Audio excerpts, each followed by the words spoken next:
Grazie Willy. Bonsoir mesdames et messieurs, je ne sais pas si vous avez des enfants, moi j'ai un ado et je dis bravo aux ados, car ils ont inventé un truc qui va rester pour les siècles à venir, c'est la simplification no limite de l'orthographe. Avant, on m'envoyait des textos, je ne comprenais rien. Grâce à mon ado qui m'a prêté son cahier de poésie, je comprends tout. Et en plus, c'est une belle histoire d'amour. C'est vrai, je confirme. L'histoire d'amour de Hélène, Hervé et Dédé. Hier, Hervé a été au BHV. C'est intéressant quand même. Et Hélène est restée au HLM. Elle fait les ménages. Hélène, entre parenthèses, a des seins très gros et un très joli petit cul. Et Dédé s'est connecté sur elle. Hello, bébé. Hélène est surprise. Dédé. Je joue bien, non? Hervé est là. Négatif, Hervé est au BHV acheter des DVD, à ED acheter des cuillères. Ah ouais? Eh oh. Hélène est accrochée. Elle a hésité. Elle était excitée. Elle y a été.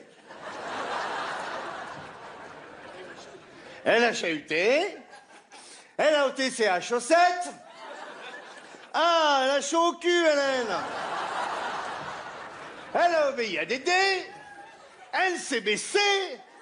Et Dédé a chopé ses tétés. Pouet, pouet. Aïe, aïe, aïe, aïe, Dédé. Oh oui, oh oui, oh oui, oh oui, oh oui. Hélène, ah, mon Dédé. Ah, Dédé.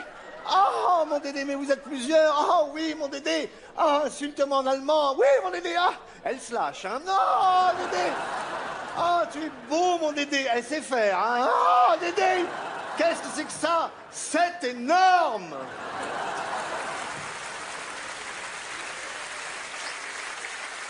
Attends, on cherche. On cherche, qu'est-ce que ça peut être? Non. Ensuite, il y a Hervé qui a émergé. Dédé était occupé à tirer Hélène. Apparemment, il n'a pas tout mis. Hervé était sur le cul. Complètement HS.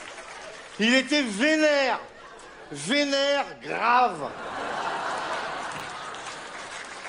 De plus, il y a Dédé qui avait pété. Alors, ça n'a rien à voir avec l'histoire, mais j'ai trouvé la connerie. Je dis, je vais la mettre quand même. Hervé hébété a été végété. KO décapité. C'est con, mais il faut avoir fait du grec. Et il s'est barré.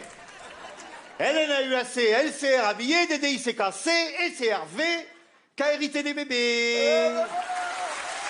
De l'amour. C'est bien, hein? Attends, reste là-haut, mon Paul. On va rester debout. Ah, c'est bien, j'adore ça.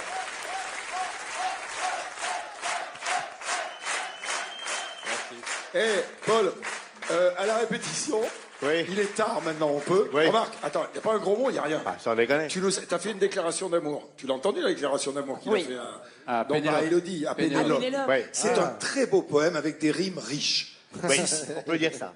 Le coup de foudre au jardin du Luxembourg.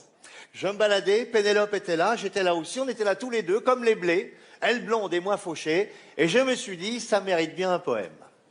Quand j'ai rencontré Pénélope, je me suis dit, mais quelle surprise! Et je suis allé lui faire une bise en plein jardin du Luxembourg. Je me suis dit, il faut que je l'aborde pour voir si tous deux on s'accorde. J'ai déposé mon baluchon, alors j'ai vu ses gros yeux doux. Ça m'a rendu complètement fou dans ce grand jardin botanique. Je lui ai dit, si je t'attrape, je te jure, ça sera une belle aventure. Avant même que l'histoire débute, j'avais compris que c'était une perle. Et ça m'a fait pousser des ailes. Dès sa timidité vaincue, un autre lui aurait bourré le mou. Moi, j'ai préféré les mots doux. Quand dans ce lit de Marguerite, elle me caressait doucement la tête, je me suis senti un peu poète. À l'ombre des eucalyptus, je lui ai dit, je voudrais que tu me suives. Je la sentais d'humeur lascive, alors comme ça, dans les tulipes, elle m'a fait une petite promesse, tout en douceur et en tendresse. Allongée dans les renoncules, je lui ai dit, tu veux que je t'emmène au bistrot, boire un café crème?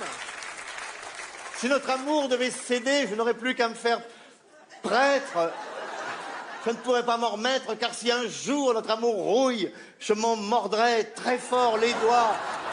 Pénélope, je n'aime que toi. Il est pas beau le poème? Il est riche. Riche. Et il s'appelle Paul Adam.